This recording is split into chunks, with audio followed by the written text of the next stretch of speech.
Foreign direct investment 47% कम हो गई है। कई लोगों का कहना यह है कि शायद ट्विटर के क्रैश करने से पहले ही पाकिस्तान की जो इकोनॉमी है वो क्रैश कर जाएगी। लेकिन 75% जो आपके डिफॉल्ट की रेशो आ गई है, 70 कदम आपने आगे बढ़ाए हैं 6 महीनों में। क्या किया आपने इस मुल्क की इकोनॉमी के साथ? सो पाकिस्तान के डिफॉल्ट करने के चांसेस जो हैं वो अब 75% तक हो गए। दुकानें जो हैं वो 8 बजे लाजमन बंद करें, बिजनेसमैन के पास जाएं, उनकी ऑर्गेनाइजेशन के पास जाएं। भाई साहब, मुल्क में मुश्किल वक्त है। कश्मीर के मसले के ऊपर हमारे एक पार्लियामेंटर ने ऋषि सुनक से रब्ता किया। ऋषि सुनक को ये कहा कि भाई इंडिया के साथ आपके रिलेशन बहुत अच्छे हैं, नरेंद्र मोदी से बात करो, इंडिया से बात करो और कश्मीर का मसला हल करवाने की कोशिश करो। ऋषि सुनक जो कि यूके के प्राइम मिनिस्टर हैं, उन्होंने ये स्टेटमेंट दी कि ये इंडिया पाकिस्तान के बायलैटरल इशू है। उन्होंने ये जवाब दिया कि इंडिया के साथ मेरे बहुत अच्छे रिलेशन है, मैं कश्मीर का मसला पेश करके इंडिया के साथ अपने रिलेशन को नहीं खराब करना चाहता। कुछ भी होता है, इंडियंस जो है वो अपने इंडिया के साथ लॉयल हैं, भले वो प्राइम मिनिस्टर बन गया वहाँ का, लेकिन they are loyal to India. देखिए, इंडिया जो है ना वो दैट कीप्स प्रेशराइजिंग पाकिस्तान। अब नरेंद्र मोदी साहब जो थे वो एक इंटरनेशनल फोरम पे जो है that was about combating financing for extremist groups, उसके ऊपर बात कर रहे थे कि गवर्नमेंट जो है वो इंटरनेशनल लेवल पे कोई स्टेप ले, या तो फिर ये नहीं होगा आज़ाद तो फिर जहाद की तरफ जाएगा। ये मतलब कि कश्मीर अगर हल नहीं होता तो हम जहाद करेंगे कश्मीर। जहाद की तो सही आज़ाद होना, ये वैसे नहीं होना। इंडिया को पता है ये जो टेरर फाइनेंसिंग है, क्रॉस बॉर्डर टेररिज्म है, इसके ऊपर इंटरनेशनली बोलता रहता है, रेगुलरली पर्सपेक्टिव देता है, और उसका जो इशारा है या कई दफ़ा ओपन खुलेआम जो है वो पाकिस्तान की बात कर रहा होता है। और पाकिस्तान में तो लोगों को पता ही नहीं है, ना हमारी लीडरशिप को पता है। और ये CNN का आर्टिकल क्या कहता है? कहता है कि there is a rise of a new power in Asia and it's not China. आपको पता है हमारा जो नेबर भारत है उसको उन्होंने कहा है as a new Asian power. Hilani साहब, ब्रेन ड्रेन भी तो हो जाता है ना, जो अच्छे पढ़े लिखे लोग हैं, स्किल्ड लोग हैं, वो बाहर चले जाते हैं क्योंकि यहाँ अपॉर्चुनिटीज ही नहीं है। ब्रेन है ही नहीं। अच्छा, माफ करिए, ब्रेन है ही नहीं ड्रेन करने के लिए। पाकिस्तान का उस दिन ये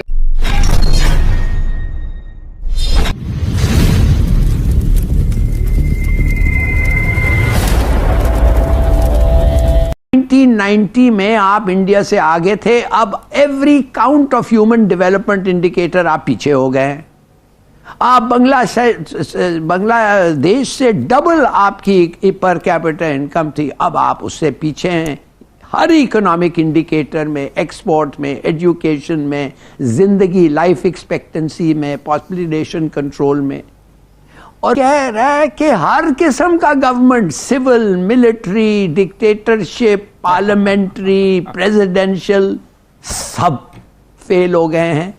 वो कह रहा है, कहता है सर्कुलर डेट जो 25 बिलियन था मुशर्रफ के, आज 2500 बिलियन रुपया है।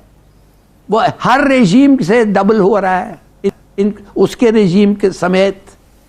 इलेक्ट्रिसिटी और गैस की चोरी, डिस्ट्रीब्यूशन लॉसेस, हेमरेजिंग।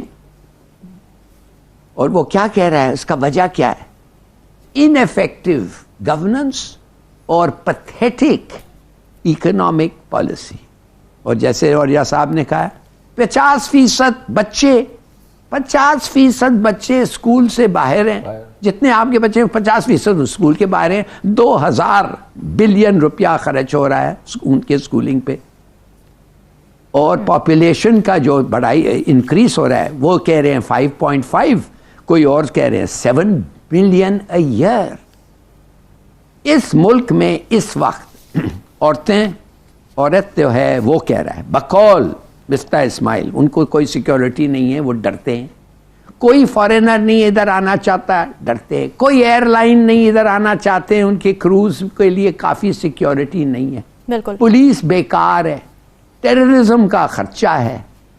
और 40% पाकिस्तानी हैं इस मुल्क में जो छोड़ के मुल्क को जाना चाहते हैं। 40%। इससे बड़ा कॉन्डेमनेशन और डैमनेशन क्या हो सकता है? और मैं आपको और कुछ स्टेटिस्टिक्स दूं जो उसने नहीं दिया है जी। 13 मिलियन बेल्स कॉटन के आप प्रोड्यूस करते थे 20 साल पहले। इस वक्त 6 और 7 मिलियन आप प्रोड्यूस करते हैं। और आपको 1 मिलियन बेल का 1% ऑफ GNP का नुकसान हो रहा है। सही। आपके बीज, आपके वो पहले भी मैं कह सकूं, आपके बीज और सीड क्वालिटी 9 गुना ज्यादा हिंदुस्तान के पंजाब में वीट उगता है पर एकड़ आपसे। क्यों? 200 गज का फासले पे वो क्या है, वो क्या कमाल किया है उन्होंने सीड डेवलपमेंट की है, उन्होंने वाटर मैनेजमेंट ठीक किया है। कश्मीर के मसले के लिए सबसे पहले पाकिस्तान को खुद कोई बोल्ड स्टेप लेना पड़ेगा। मुस्लिम कंट्री है और मुसलमानों के लिए पाकिस्तान को उसे आज़ाद करवाना है अपने बलबूते पे। किसी की थर्ड वर्ल्ड जो कंट्री है उसकी जो इंटरफेरेंस है उससे कभी भी आज़ाद नहीं होगा, क्योंकि ना वो चाहते हैं कि ये आज़ाद हो और ना जो है वो उसके लिए कोई एफर्ट करेंगे। वो जस्ट डिवाइड एंड रूल जो है वो प्ले कर रहे हैं बस। सर हमने क्या किया अपने कश्मीर के लिए सिवाय नारा लगाने के अलावा? ये देखें, हमने तो अपनी जो हमारी अप्रोच है हमें तो उसमें उसकी जो है अंदर ही काम करना है ना। ये तो गवर्नमेंट का काम है कि गवर्नमेंट जो है वो इंटरनेशनल लेवल पे कोई स्टेप ले, या तो फिर ये नहीं होगा आज़ाद तो फिर जहाद की तरफ जाएगा। ये मतलब कि कश्मीर अगर हल नहीं होता तो हम जहाद करेंगे कश्मीर। जहाद की तो सही आज़ाद होना, ये वैसे नहीं होना। इंडिया ने छोड़ना है और ना इन्होंने जो है वो कोई स्टेप लेना है। सर जहाद करने से पहले हम कश्मीरियों से ना पूछ लें कि वो क्या चाहते हैं। कश्मीरियों से सर क्या पूछना है, हर साल जो है वो सिर्फ एक तराना लगा देते हैं और 2 मिनट का जो है वो बस उसके कर लेते हैं, उसके अलावा कुछ भी नहीं है। उनसे पूछ के क्या करेंगे? हमारे मुस्लिम भाई हैं, हमें उनके लिए कुछ करना है। आपको पता है हमारा जो नेबर भारत है उसको उन्होंने कहा है as a new Asian power. मैं कल पढ़ रहा था, CNN ने इसके ऊपर कहा है कि वो एक न्यू जो एक जिसे आप कह लेना कि एशियन पावर की वो बात कर रहे हैं। उधर यूके जो है उसने कहा है जी कि हम 3000 भारतीयों को जो है वो यूके में वेलकम कर रहे हैं, बिकॉज उनकी यूथ को जो है वेलकम कर रहे हैं। ये पाकिस्तान, आप नहीं समझते कि पाकिस्तान की लीडरशिप को इमीडिएट पॉलिटिकल स्टेबिलिटी चाहिए।